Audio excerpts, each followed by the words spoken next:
ప్రభు పేరట అందరికీ ప్రైజ్లాడండి. బాగున్నారండి అందరూ? యేసుక్రీస్తు వారి శ్రేష్టమైన నామంలో మీకు శుభములు కలుగునుగాక. ఈరోజు దేవుని వాక్యం కీర్తనలో 146:5 నుంచి. ఎవనికి యాకోబు దేవుడు సహాయుడగునో, ఎవడు తన దేవుడైన యెహోవా మీద ఆశ పెట్టుకునో వాడు ధన్యుడు.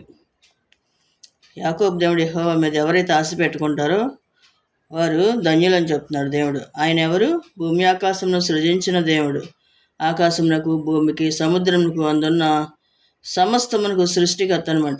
ఆయన మీద ఎవరైతే ఆశ పెట్టుకుంటారో వారందరూ కూడా ధన్యులు. దేవుని మీద ఆశ పెట్టుకోవాలి, అంతేగాని మన ధనం మీద కానీ, మన బంధువుల మీద కానీ, స్నేహితుల మీద కానీ ఎవరి మీద కూడా ఆశ పెట్టుకోకూడదు. ఎందుకంటే జీవము గల దేవుని మీద మనకు సహాయం కావాలన్నప్పుడు ఆయన మీద ఆశ పెట్టుకోవాలి.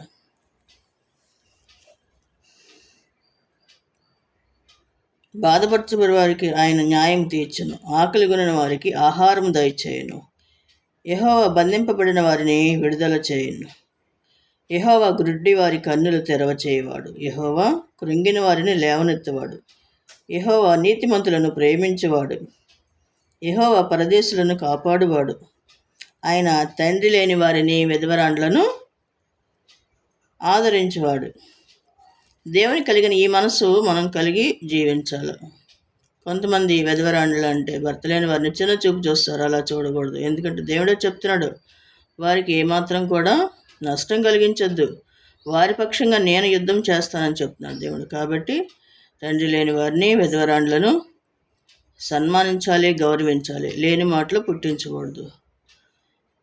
ఎందుకంటే జీవము గల దేవుడు ఉన్నాడు, ఆయన చూస్తూ ఉంటాడని దేవునికి భయం కలిగి మనం జీవించాలి. అందరూ కాదు, కొంతమంది ఉంటారు అలాంటి వారు. దేవునికే మహిమ కలుగును గాక. దేవుని కృప మీ అందరికీ తోడై ఉండును గాక. ఆమేన్.